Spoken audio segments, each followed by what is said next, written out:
hope you all are doing fantastic and having a great start to August. The year is almost over and it's really flying by now, I think. So we're going to look at what I read in July. I read 8 books, which is not as much as I've been reading, but works for me because lately I feel like I've been reading a lot.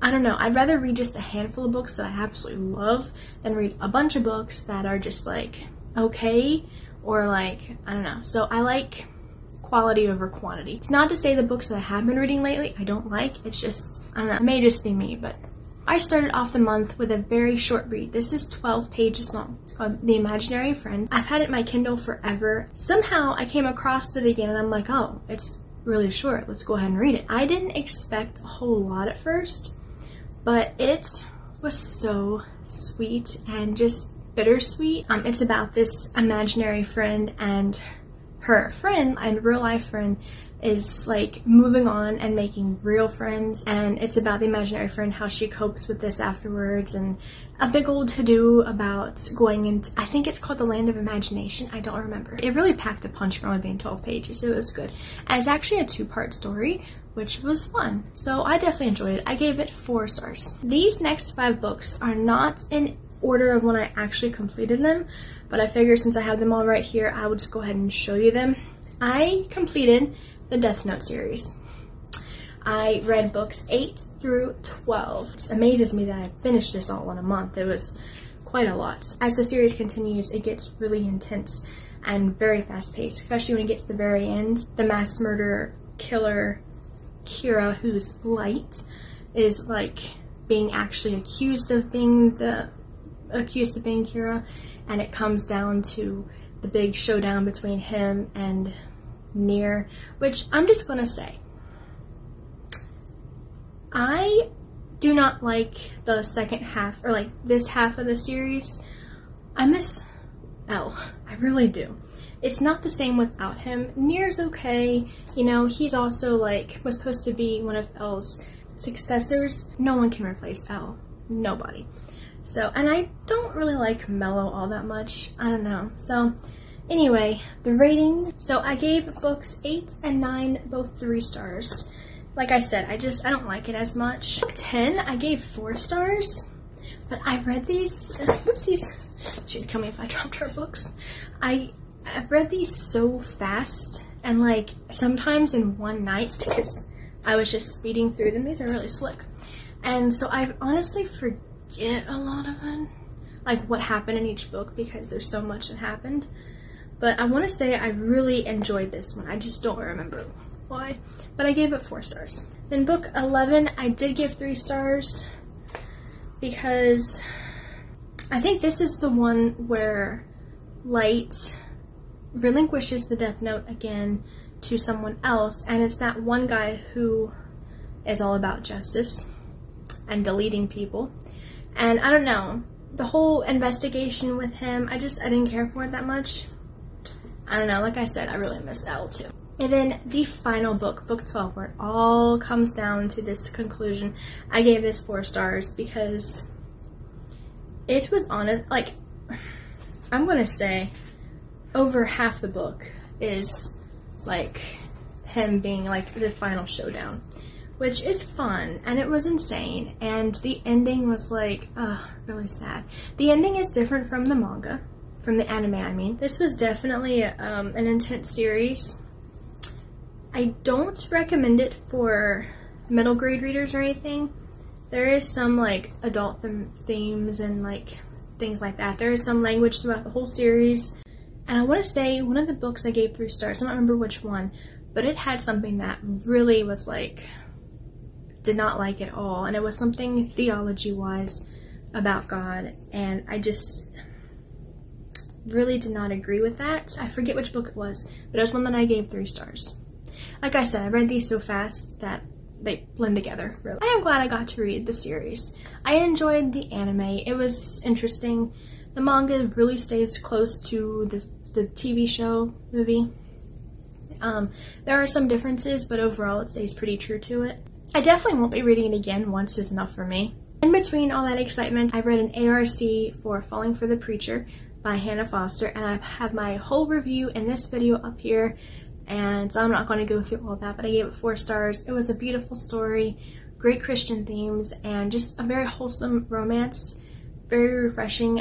Country setting was awesome, very small town-ish, so it was fun. I definitely recommend that for readers of Christian fiction and Christian romance. That and the first book in the series, Falling for the Farmer. Highly recommend both. And then, believe it or not, we're on the very last book that I read, and it's one that I've been like meaning to get to because it's been on my bookcase, and I finally read it. Hideout by Wat Key. I did give it 3 stars. At this time, I have not written out my full review. I wasn't a really big fan of the story. It was interesting. It takes place in Mississippi, and this kid on a, not a riverboat, like in the swamps and everything, and he wants to find a missing body to kind of prove himself because he went through a lot of bullying and stuff. So in the process of maneuvering through these swamps, he finds this other boy who's living in one of these dilapidated, not a cabin, like a houseboat kind of, that they're not supposed to be living in. And there's a whole rigmarole with that.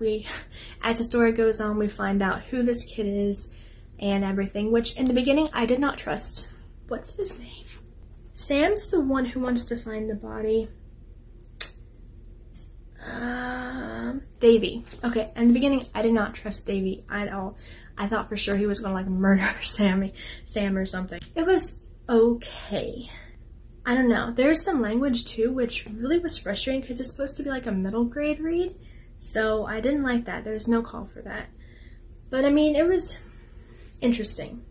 It was adventurous to a degree, but it's survival, kind of dealt with some issues of loyalty and friendship, doing what's right, sometimes doing what's wrong for the right reasons. Honestly, the other book that I've read by him was Deep Water, which I liked this much better. I think I liked the setting more and the adventure of being stuck in the ocean as a scuba diver and then having to survive. It was really intense. I liked that better than this. This was still okay. I think I gave this one like 3.75. So, but this one's 3 stars. It was okay. You know, it wasn't as good as what I thought it would be. And I wish I would have liked it a whole lot more. And that is what I read in July. There are a number of books that I was reading, haven't finished. There's actually like 3 I'm reading. One's a secret that I'm going to show later. I don't know how to say it. It's this, but that, which is a really exciting story, guys. I'm not on board with the seances and like the medium bringing messages from the dead. No, but the whole ancient Egypt and the mummy thing, which is really cool. I do like that. And the writing is really, really spectacular in it. I've also been reading in my ARC for Diverged in a Wood, which next week I'm actually sharing in one video the cover reveal for that book and my review for that, which is really fun. I've never had a cover reveal and review for the same book. That's fun. So I'm excited for that. I don't have a cover reveal for this week. However, the Christmas in July blog event and paperback giveaway was a success. Very fun. If you participated in any way, shape, or form or entered the giveaway, thank you so much. I could not have done it without you, and it wouldn't have been as much fun without you guys too.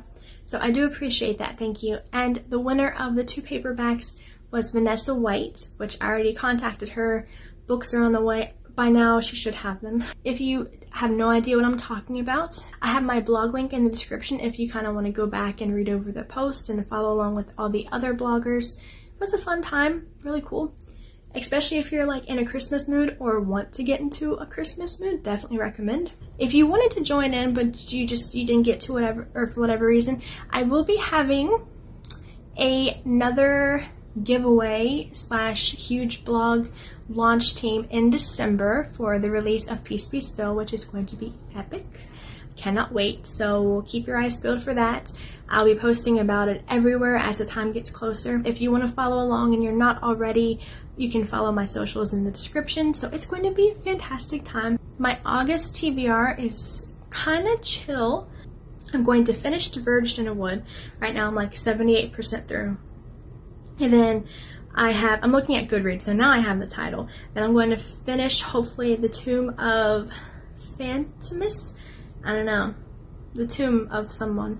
And then I'm also reading A Dream of Home by Kate Willis, which was a freebie with the newsletter subscribers. And then I have my surprise book that I'm reading, which I'm going to be doing a video about that hopefully soon, because it's going to happen. And I'm also reading The Boy Who Didn't Exist, which, guys, I started it and it is really good.